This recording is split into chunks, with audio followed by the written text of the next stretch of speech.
Step out of the car right now, or I'll drag you out myself. Officer Daniel Carter's voice tore through the calm hum of Harper's Café on Main Street, loud enough to silence every conversation on the patio. His tone carried no restraint, only raw authority and impatience. Before we dive into what happened next, where are you watching from?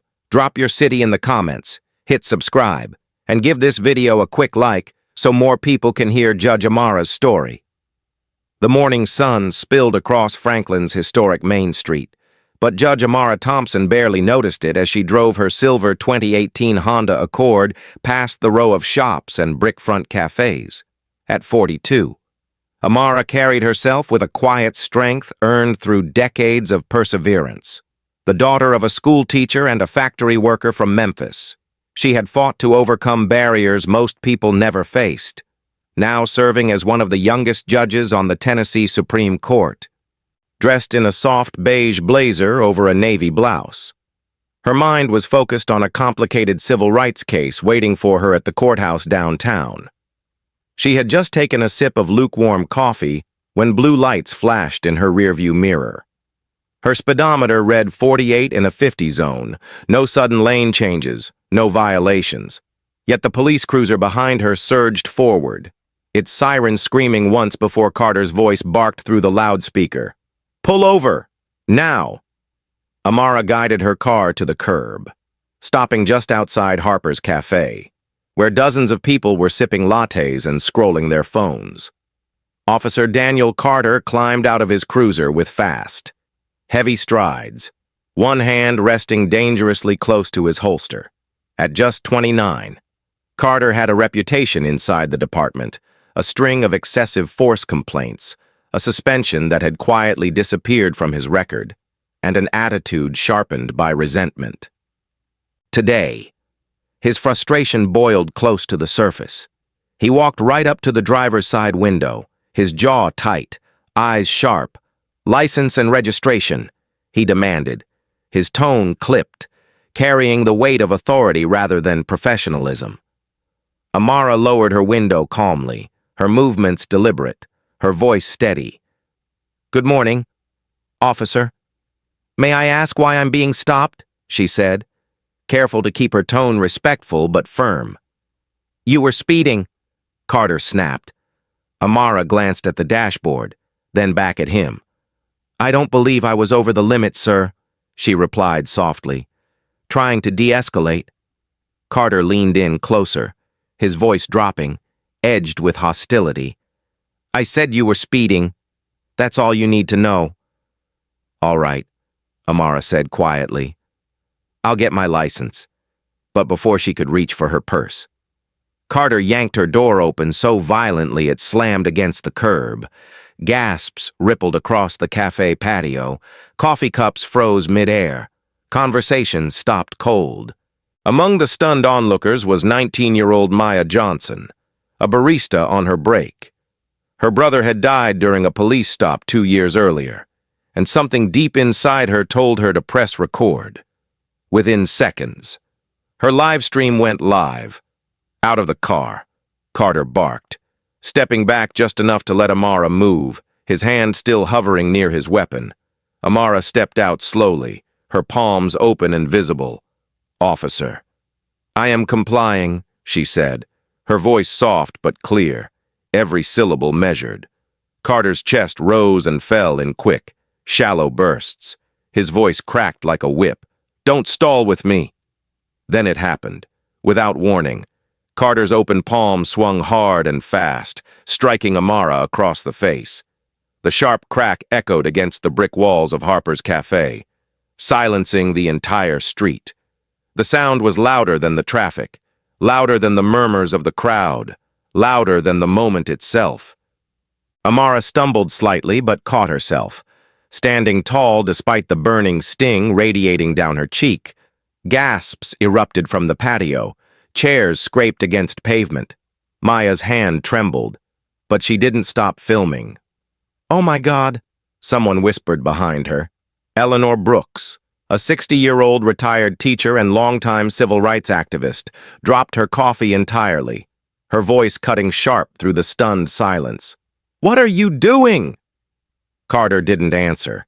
His breathing was ragged, his eyes wild, locked on Amara as though expecting resistance that never came. Amara didn't flinch. Instead, she reached into her blazer pocket with slow, deliberate movements and pulled out a polished Tennessee Supreme Court badge. She held it up between them, the sunlight catching its edge, her voice steady and unshaken.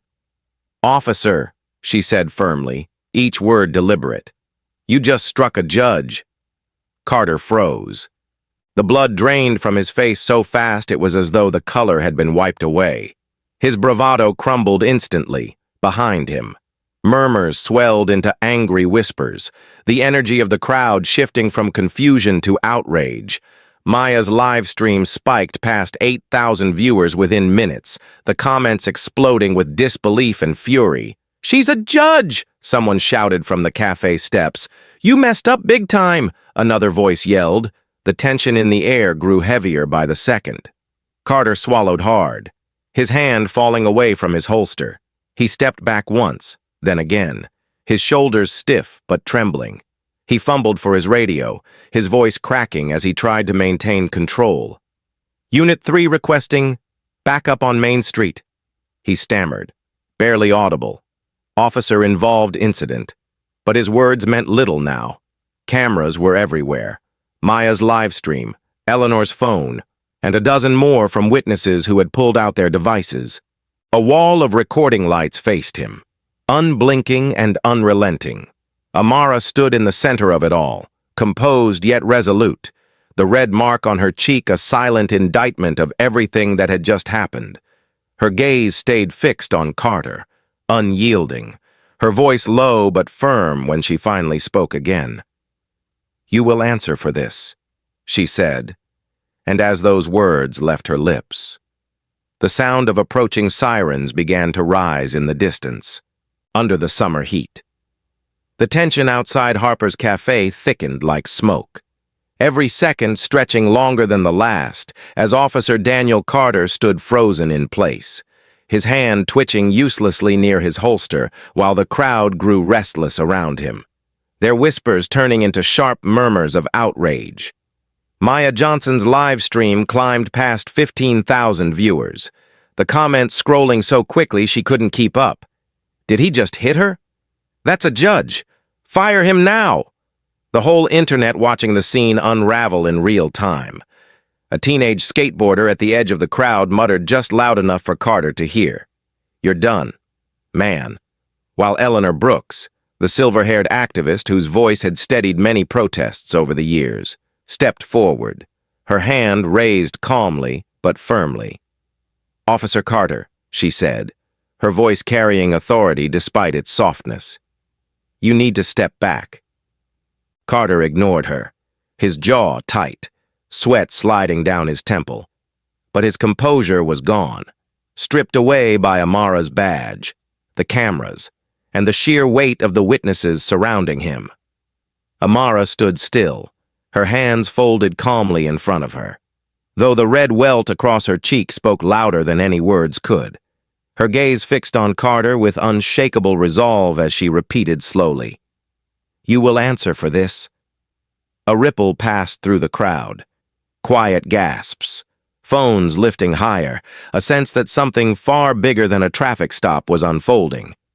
Then came the sound of tires screeching against asphalt as two patrol cars pulled up, lights flashing violently, and from the first stepped Lieutenant Marcus Hayes, a tall, broad-shouldered black officer in his early 50s, his years of service carved into the deep lines of his face.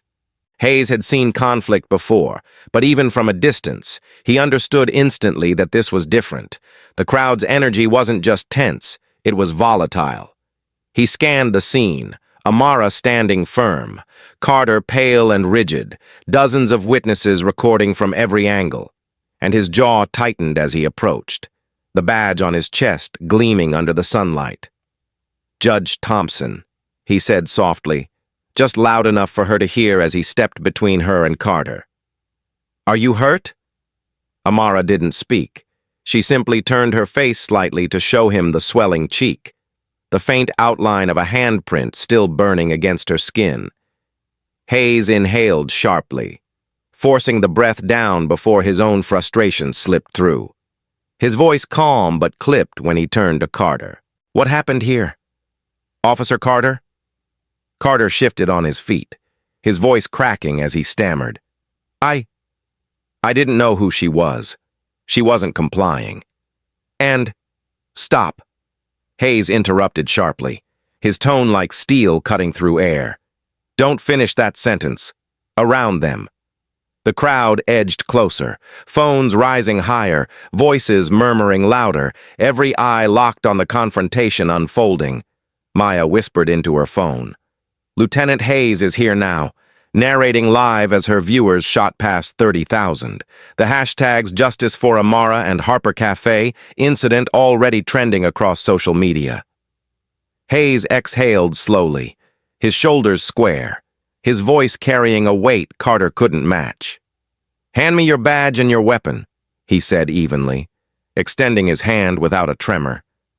For a moment, Carter hesitated, his gaze darting from Hayes to the cameras to the crowd swelling at the edge of the sidewalk. "Sir? Now," Hayes said, his voice low but commanding, and something in his tone left no room for defiance. Slowly, reluctantly. Carter unclipped his badge and unholstered his sidearm, handing both over to Hayes with trembling hands. A collective murmur swept through the crowd, half in relief, half in stunned disbelief, as Hayes signaled to one of the arriving officers to escort Carter to his vehicle.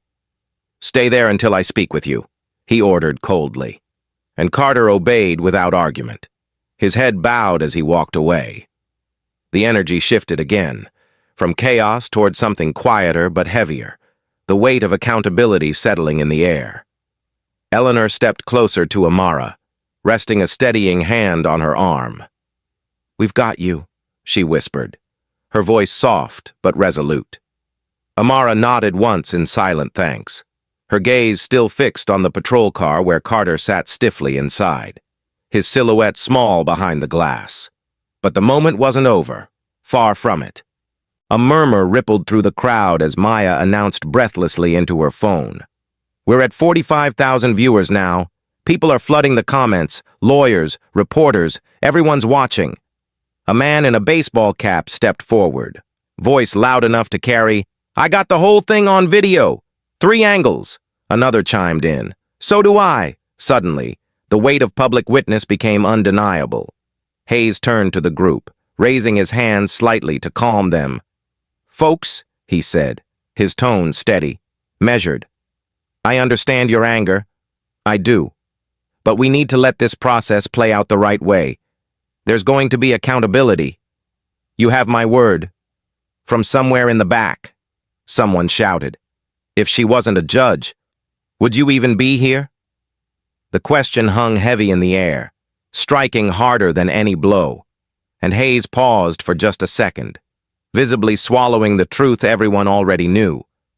Then he nodded slowly, his expression grave. "I'm here because it happened," he said finally, his voice quiet but firm, "and it should never happen to anyone." The crowd's noise softened, not with satisfaction, but with focus, their anger sharpening into determination as cameras continued rolling.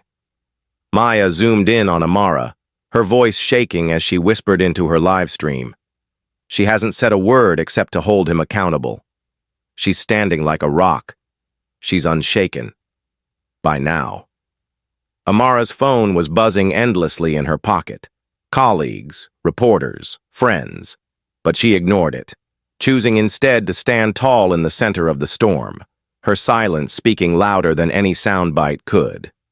A small group of college students nearby began chanting softly, "Justice for Amara, justice for Amara." The words picking up in volume until dozens joined in, the rhythm growing louder, steadier, undeniable, across the street. A local news van screeched to a halt, reporters spilling out with cameras raised, quickly scanning for the best angles. A helicopter circled overhead, its blades chopping through the heavy air, while tweets and live stream clips spread like wildfire across the country. By the time Hayes escorted Amara to the shade near the cafe, Maya's stream had crossed 70,000 viewers, and hashtags demanding Carter's arrest climbed into the top 5 trending topics nationwide. Hayes leaned in slightly, his voice lowered so only Amara could hear. "We'll need you to give a statement," he said, "but for now, we'll get you somewhere safe." Amara shook her head gently, her voice calm but resolute when she finally spoke. "I'm not hiding," she said simply, her gaze sweeping across the crowd gathering behind the police tape now being rolled out by arriving officers. They need to see this through. Her words carried weight, settling into the air like a promise, and even Hayes, hardened by decades on the force, nodded in quiet respect. Meanwhile, Carter sat rigid in the back of the cruiser, his hands clasped tightly together, his career unraveling before his eyes as the crowd outside chanted louder, phones still trained on the car that now held him. The tension hadn't lifted. It had transformed, no longer chaotic but focused, a collective energy pressing forward toward accountability. Within minutes, reporters shouted questions, microphones extended, cameras flashing. But Amara stayed silent, her expression steady, her resolve unbroken, as Hayes ordered additional units to secure the area. One thought settled over everyone present, unspoken but undeniable. This was no longer just an incident on Main Street. It was the beginning of something much bigger, something neither Carter nor the department could contain. And the first ripple of change was already in motion. By noon, Harper's Café had transformed from a quiet corner on Main Street into the epicenter of a storm shaking Franklin to its core. And it was no longer just a local incident. It had become a national story unfolding in real time as Maya Johnson's live stream exploded past 1 million views. The comments flying so fast they blurred together. Hashtags like Justice for Amara, Harper Café Incident, and Accountability Now dominating every trending list across social media platforms. The sound of news helicopters thundered above, drowning out the chatter of hundreds gathered on the sidewalks, phones raised like an army of unblinking witnesses while the crowd swelled well beyond the cafe's patio, spilling into the street as Franklin police scrambled to keep order. Inside the police station a few blocks away, Lieutenant Marcus Hayes stood beside Judge Amara Thompson in a stark white interview room. The contrast between the chaos outside and the quiet inside almost unbearable, the hum of the fluorescent lights buzzing faintly above them. Amara sat straight-backed at the table, her navy blouse perfectly pressed despite the chaos of the morning, her cheek now bruised, the red welt deepening into a purple mark that cameras had captured from a dozen angles. A plastic bottle of water rested untouched in front of her, condensation pooling beneath it as if even the air itself carried the weight of tension. Across from her sat a young records officer typing furiously, transcribing her statement word for word as Hayes stood nearby, pacing, his phone vibrating constantly in his hand with updates from every direction, the chief of police demanding answers, the mayor's office calling repeatedly, and journalists clogging the department's lines with questions they couldn't yet answer. Outside the station, 3 different news vans were parked side by side, reporters standing in front of their cameras speaking rapidly into their microphones as headlines flashed on screens across the country. Tennessee Supreme Court judge assaulted in Franklin. Viral video sparks outrage and demands for justice. And police department under fire after officer slaps sitting judge. Inside the cafe, Maya remained at the center of the storm she had unintentionally unleashed, holding her phone tightly as notifications exploded across her screen faster than she could read them. Requests for interviews, friend requests from reporters, lawyers offering assistance, and strangers thanking her for capturing the truth. Her eyes burned, but her determination didn't falter. Her voice cracked slightly when she whispered into her live stream. "People need to see this. They need to know. Beside her. Eleanor Brooks stood like an anchor, speaking calmly to a small group of community members already drafting a statement demanding accountability.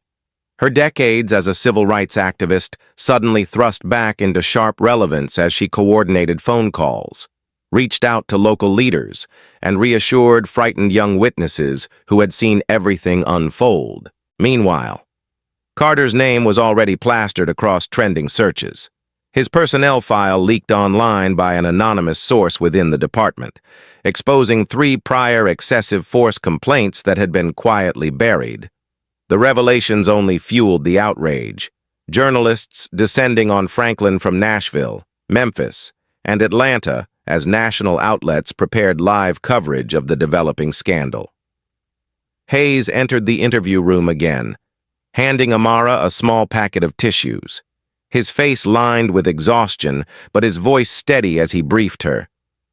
"The video's everywhere now," he said softly, setting his phone on the table so she could see.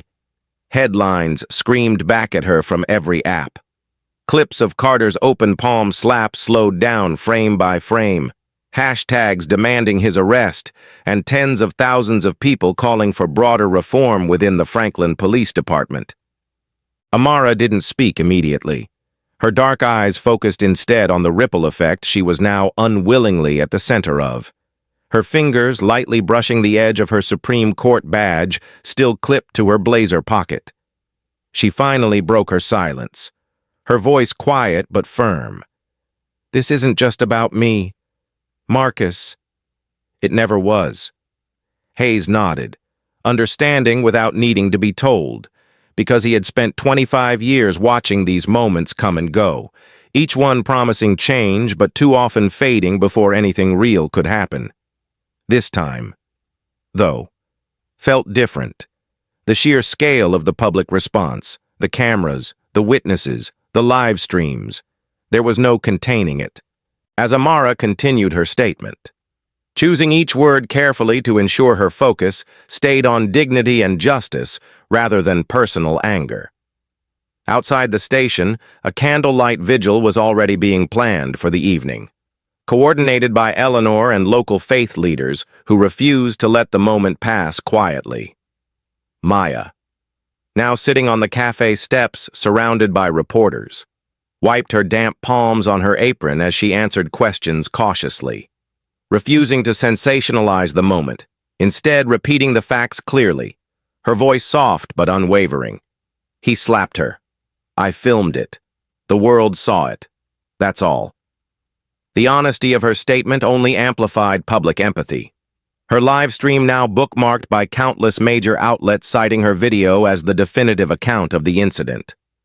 Within hours, Franklin's mayor released a statement promising a full and transparent investigation, though the words rang hollow to many who had seen similar promises dissolve before. While civil rights organizations issued joint demands for Carter's immediate termination and an independent probe into the police department's handling of prior complaints, the governor's office released a brief comment acknowledging the incident but avoiding specifics, fueling speculation and raising even more questions about systemic failures. Hayes, meanwhile, faced his own storm within the department, arguing with senior leadership behind closed doors as some officers defended Carter, claiming protocol confusion, while others quietly admitted the video left no room for interpretation. In group chats and private calls, local business owners organized a boycott of Franklin PD fundraisers, community leaders drafted letters to the state attorney general, and activists prepared a march to take place the following day. Amara remained composed through it all, though privately, as she sat in the interview room with Hayes. She allowed herself one moment of quiet reflection, closing her eyes briefly as the weight of her parents' sacrifices pressed against her memory. Her father's voice, steady and proud, echoed in her mind. "Stand your ground. Amara, never let them define you." She inhaled deeply, opened her eyes, and straightened her shoulders, ready to face what was coming next. Hayes placed a reassuring hand on the back of her chair. "We'll get through this," he said quietly, though his expression betrayed how much he knew this was only the beginning. By late afternoon, national anchors were reporting live from Franklin. The Harper's Café footage replayed on every major network, dissected frame by frame while pundits debated its implications on policing, race, and systemic accountability outside the café. The crowd had swelled beyond capacity, a mix of anger and solidarity as community members passed out bottled water, offered hugs to strangers, and began laying flowers near the curb where Amara had stood when Carter struck her. Maya's name trended alongside Amara's, strangers praising her courage while sending her direct messages filled with gratitude and grief. Through it all, Amara stayed focused, declining interviews, issuing only a single statement through her clerk's office late in the day. "This is not about one badge or one title. This is about the dignity owed to every person, no exceptions." The words spread quickly, shared across millions of screens, drawing even more attention to the broader fight her experience now represented.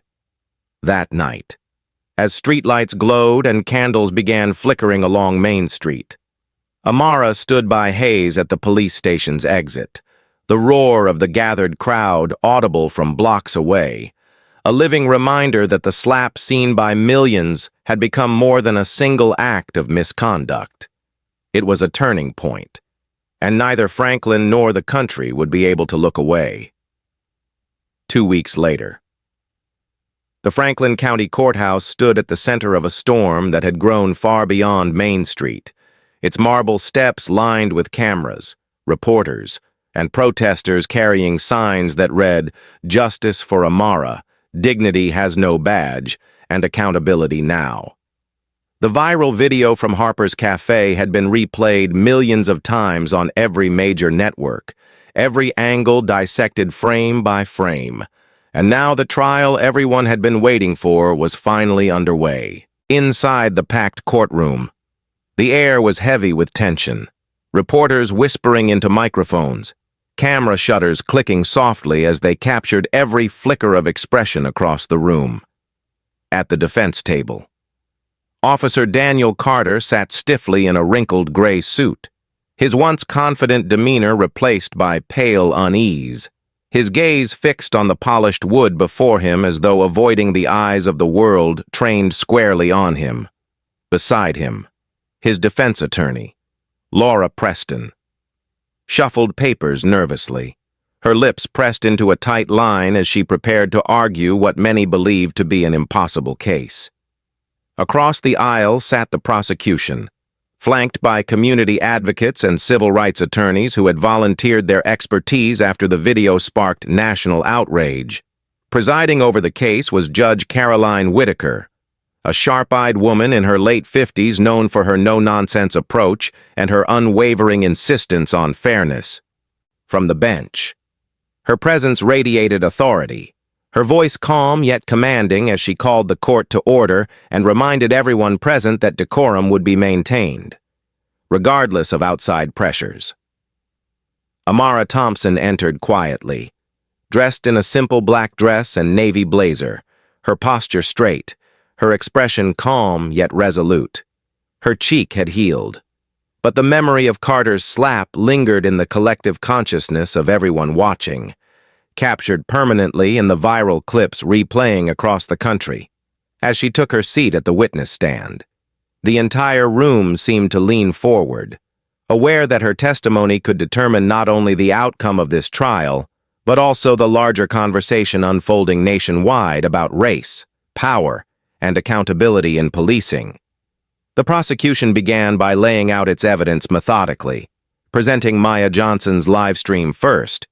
The video played on a massive screen visible to the entire courtroom, the sharp sound of Carter's voice barking orders filling the space before the moment of impact echoed through the speakers. That single slap freezing time once again as gasps rippled softly across the audience. Multiple camera angles followed, collected from Harper's Café security footage, nearby bystanders, and even one recorded across the street, together. The evidence painted an inescapable narrative. Amara had been calm, compliant, and respectful, and Carter had escalated without provocation. Witness after witness took the stand to corroborate the video. Eleanor Brooks describing the silence that fell after the slap. A teenage skateboarder recounting the moment Carter's demeanor shifted from irritation to violence, and other cafe patrons testifying that Amara had done nothing to justify the aggression. When it was finally Amara's turn, the courtroom stilled to absolute silence. She raised her right hand, swore her oath, and settled into the witness chair with steady composure. The prosecutor, a seasoned civil rights attorney named Anthony Reed, approached with quiet respect, his voice low but clear. "Judge Thompson," he began, "can you tell the court what happened that morning on Main Street?" Amara took a measured breath, her voice calm yet deliberate as she recounted each detail. Her cautious driving, Carter's abrupt stop, her attempts to comply, the sudden violence of his hand across her face, and the moment she revealed her badge not as a weapon, but as a simple statement of truth. "I was not seen as a person," she said softly, her words heavy with meaning. Not until my title made him pause. A hush fell over the courtroom as her words hung in the air, settling into the minds of everyone listening. Carter shifted uncomfortably at the defense table, his jaw clenched, his hands gripping the edge of his chair so tightly his knuckles turned white. When Laura Preston rose to cross-examine, she tried to frame the incident as a stressful misunderstanding, implying Carter had acted on instinct out of concern for his safety, but Judge Whitaker leaned forward, cutting through the argument sharply. "Counselor," she said firmly, "this court deals in facts, not speculation. Please confine your questions to the evidence." Preston hesitated, her case unraveling with each failed attempt to redirect blame, finally settling on claiming Carter had lacked critical context about who Amara was. But the prosecutor's rebuttal was swift and damning. No title, no badge, no robe grants you basic dignity. Being human does. The law protects that dignity, regardless of context. It was a turning point in the trial, the words striking with undeniable force. The courtroom stirred, whispers cascading through the benches as reporters frantically scribbled notes and sent updates across news wires. Outside, crowds gathered around large screens broadcasting the trial live, thousands standing shoulder to shoulder in Franklin's Courthouse Square, holding candles and banners demanding justice. Back inside, Amara remained composed through hours of questioning, her steady presence a quiet contrast to Carter's unraveling defense. Hayes, seated behind her in quiet solidarity, kept his gaze fixed forward, his jaw set tight with restrained anger but tempered by pride at Amara's unshakable resolve. Finally, after days of testimony and deliberation, Judge Whitaker called the courtroom to attention as the jury returned with their verdict. The atmosphere thickened as the four-person stood, a folded slip of paper trembling slightly in their hands. "On the charge of battery," the four-person said, voice steady despite the silence pressing in from every corner. "We find the defendant guilty." A wave of sound crashed through the room, reporters rushing to capture reactions, quiet sobs mixing with gasps of relief. The four-person continued, "On the charge of abuse of authority, guilty, and finally, on the charge of violating the civil rights of Judge Amara Thompson, guilty." Carter slumped in his chair, his face pale, his hands limp in his lap as the weight of the verdict sank in, his career in ruins, his badge surrendered, his authority stripped, outside. Cheers erupted from the gathered crowd, chants of justice for Amara, rising into the evening air as people hugged strangers and held their candles high. Inside, Amara sat quietly, her eyes lowered, her hands folded neatly in her lap, as if grounding herself amid the storm she had never asked for, but had endured with quiet grace. When reporters called out her name as she left the courthouse, she paused briefly at the steps, her voice carrying just enough for the cameras to catch her words. This is not about one officer, one badge, or one case. This is about dignity. It's about accountability. And it's about every single person who has ever been silenced or dismissed because someone believed they could act without consequence. Justice is not a privilege. It is a right. The statement rippled through headlines within minutes, quoted on every major network, trending alongside hashtags that now stretched far beyond Franklin as voices from across the country joined the conversation. Judge Whitaker announced Carter's sentencing would take place in 2 weeks, and while the trial had ended, the movement it sparked was just beginning. Fueled by the unshakable clarity of Amara's words and the undeniable power of Maya's video, in the courthouse square, as the sun dipped low and lights flickered on across the city, people lingered in the growing dusk, chanting softly, united by something larger than outrage alone, a shared belief that this time, change felt possible. That evening, as the golden light faded over Franklin, Main Street transformed into something the town had never seen before. Outside Harper's Café, where everything began, hundreds gathered carrying candles, flowers, and handwritten signs that read, "Dignity for all, justice for Amara, and end abuse of power." By the time the sun dipped below the horizon, the crowd had swelled to more than 350 people, neighbors, teachers, shop owners, students, pastors, activists, and families standing shoulder to shoulder. The sound of quiet murmurs mixed with the soft hum of a guitar as a local musician strummed beneath a street lamp, his low chords grounding the growing tide of emotion. News crews lined the sidewalks, their cameras capturing faces bathed in candlelight while drones buzzed softly overhead, broadcasting the vigil live to tens of thousands watching from across the country.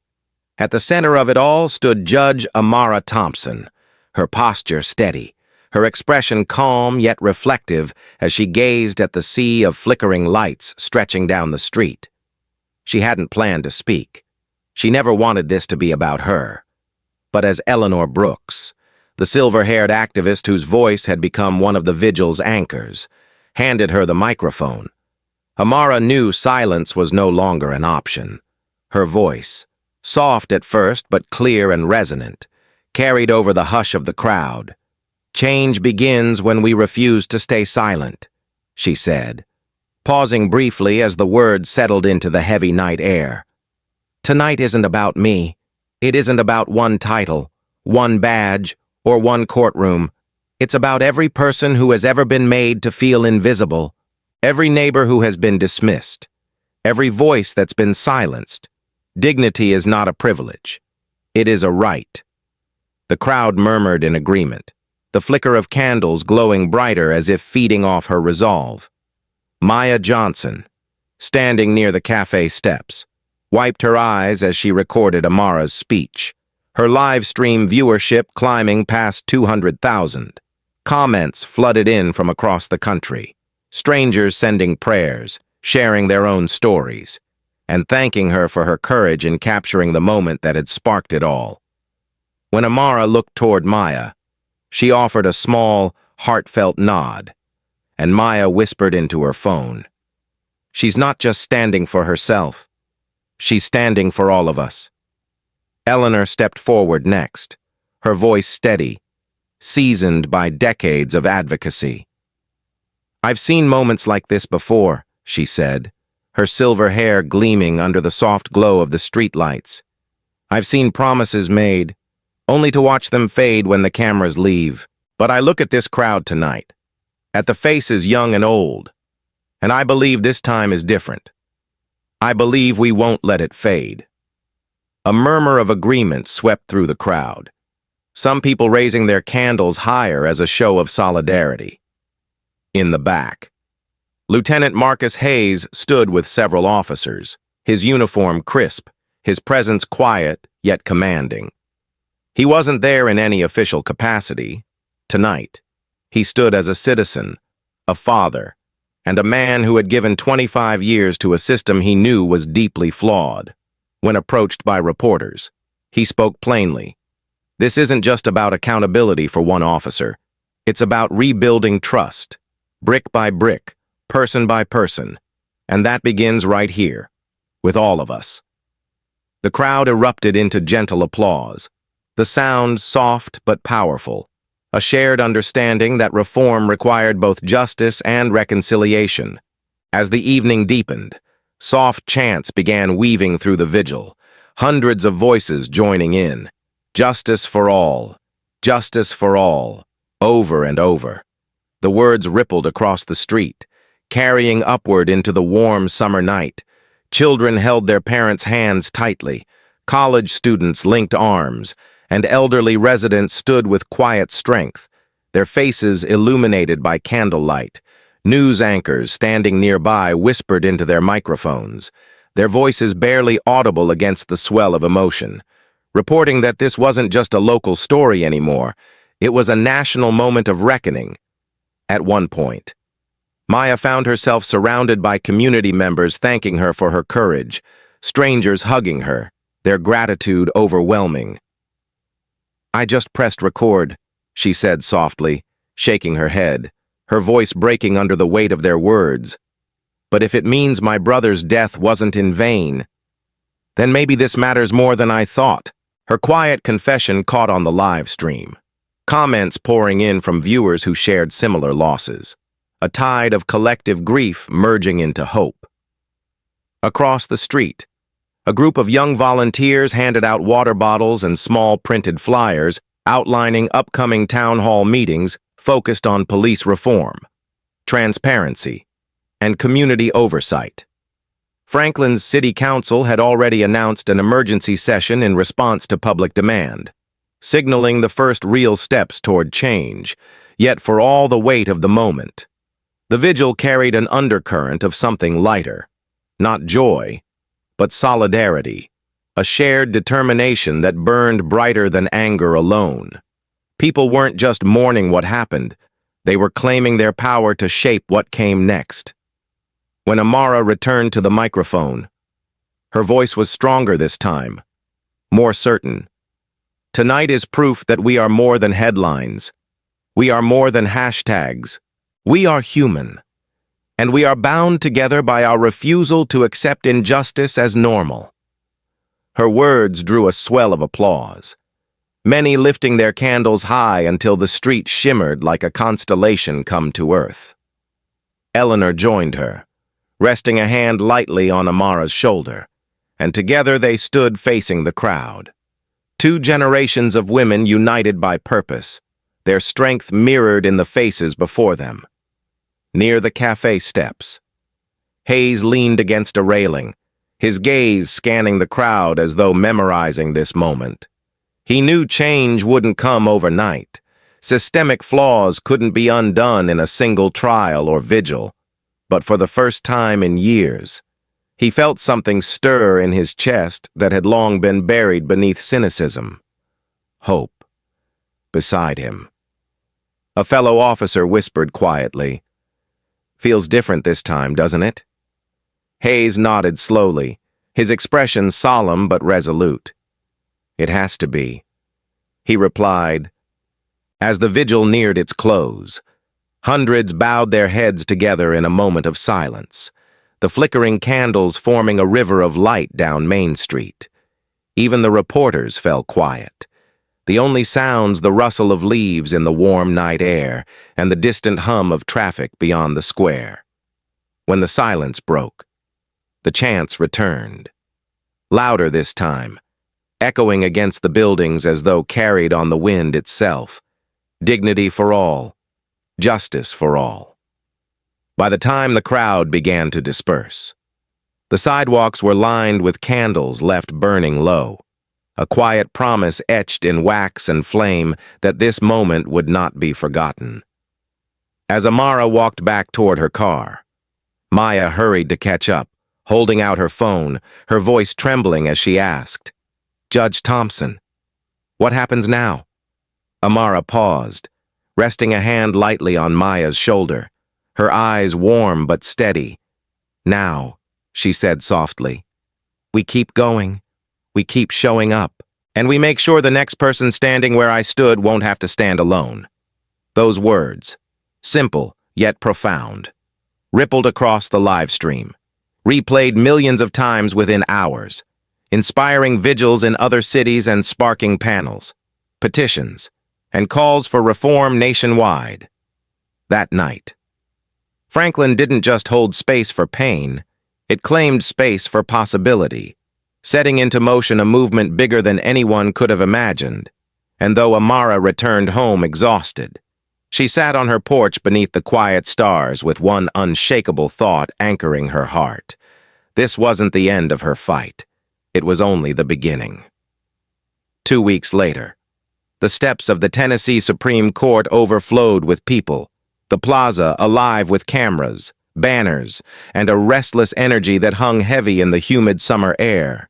National media outlets had descended on Nashville, their vans lined along the street while reporters whispered into microphones and drones buzzed quietly overhead, capturing every possible angle. Judge Amara Thompson stood behind a podium placed at the top of the grand marble staircase, the state seal glinting faintly in the sunlight behind her. She had hesitated when first asked to speak. She never sought the spotlight, never wanted her name to become a symbol. But after the trial, after the vigil, after the tidal wave of support and demands for reform, she understood that silence was no longer an option.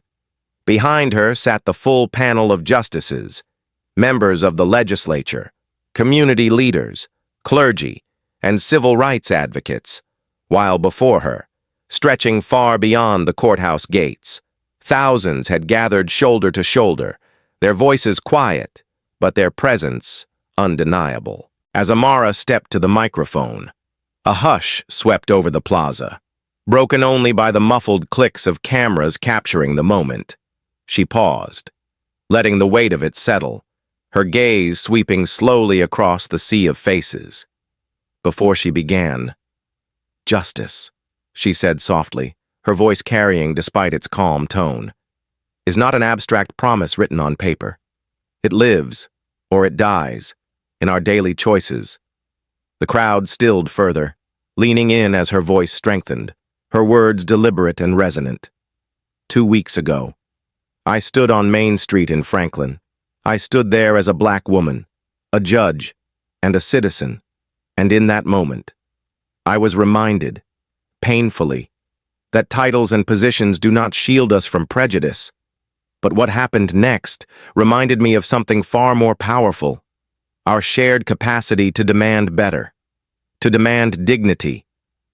Applause rippled softly through the crowd, restrained but heartfelt, the sound swelling gently before quieting again as she raised her hand slightly for calm. "I am not here today because of what happened to me," she continued. "I am here because what happened is part of a pattern too many have endured, too many have witnessed, and too many have buried in silence. And silence." She paused, her voice dropping lower, each word deliberate. "Has a cost." Reporters scribbled furiously, cameras zoomed in, and across the country. Millions watched as the live stream surged past 2 million viewers. Her words carried instantly into living rooms, offices, and classrooms nationwide. Behind her, Lieutenant Marcus Hayes stood among other law enforcement officers invited to attend, his gaze fixed on her with quiet respect, his arms folded tightly across his chest as though holding himself steady. In the crowd below, Maya Johnson streamed the moment live, her comments section exploding with hearts, prayers, and words of solidarity, while Eleanor Brooks stood near the front, holding a single white candle even in the heat of day, her eyes glistening as she whispered softly, "This is history." Amara leaned slightly forward into the microphone, her voice rising with quiet strength. "The question before us is not whether justice failed that day on Main Street," she said. "The evidence showed us that clearly. The question before us is whether we have the courage to do more than react, whether we are willing to act, to confront the systems that have allowed bias to hide in plain sight, to demand accountability, not just for one person, but for an entire structure that has failed too many, for too long." The crowd erupted into applause this time, louder, longer, the sound carrying into the open plaza, bouncing off the courthouse walls before it gradually subsided again, when silence fell. Amara's tone softened, shifting from fierce determination to quiet hope. "I've read thousands of letters in the past 2 weeks," she said gently, "from parents who worry for their children every time they leave home, from veterans who wonder if their service will ever grant them true equality, from teenagers asking if dignity is something they will have to fight for their entire lives. And I want to tell them this: you are seen, you are heard, and you are not alone." As her words carried, a murmur rippled through the crowd, tears streaking faces, arms linked in solidarity, strangers holding hands as if grounding each other in the gravity of the moment. A young boy perched on his father's shoulders, no more than 10 years old, cupped his hands around his mouth and called out, "I want to be a judge like you." The crowd chuckled softly, warmth breaking through the tension, and Amara smiled faintly for the first time during her speech, nodding toward him as she said, "Then promise me this: be fair, be kind, and never stop asking hard questions." The exchange rippled across social media instantly, replayed thousands of times as the symbolic heart of the day, a reminder that this moment was not just about reckoning, but also about inspiring the next generation. Amara's expression turned solemn again as she continued, her voice steady despite the rising emotion in her tone. "We stand at a crossroads," she said. "One path leads us back to complacency, where this becomes just another headline, another viral video, another forgotten promise. The other path, the harder one, demands that we choose courage over comfort, progress over convenience, and justice over silence. That path requires every one of us." A wave of cheers broke out, chants of justice for all, rolling across the plaza like thunder before subsiding as Amara raised her hand gently once more. "This moment," she said softly, "is not the culmination of anything. It is the beginning. The work is bigger than one case, bigger than one courtroom, bigger than any one of us. And yet, it belongs to all of us." As she stepped back from the microphone, the crowd rose in a standing ovation, the sound reverberating across the courthouse steps, chants mingling with applause, people lifting candles, banners, and phones into the air as though marking the start of something new. Behind her, the justices rose as well, their faces solemn, some moved to quiet tears, recognizing the historic nature of what they had witnessed. The live stream climbed to over 5 million viewers within the hour, hashtags multiplying, speeches clipped and shared in real time across platforms, turning Amara into an unlikely national symbol of resilience and reform. Yet, as she stepped away from the podium, she turned to Hayes and Maya, who had moved to the side of the stage, and whispered softly, almost to herself, "This isn't about me." Maya smiled faintly, tears in her eyes as she shook her head. "Maybe not," she said, her voice low but steady. "But you gave us a reason to believe it can be different." Hayes nodded in agreement, his deep voice rumbling like quiet thunder. "And that," he said simply, "changes everything." Cameras continued flashing, reporters calling out questions. But Amara didn't linger. Instead, she moved to the edge of the steps, greeting children first, clasping hands with elders, listening as people shared their stories in hurried fragments between tears and smiles. She knew the work ahead would be exhausting, complicated, and relentless. But as she looked out over the plaza, the candles, the faces, the banners, she felt the spark of something she hadn't allowed herself to feel in weeks: hope.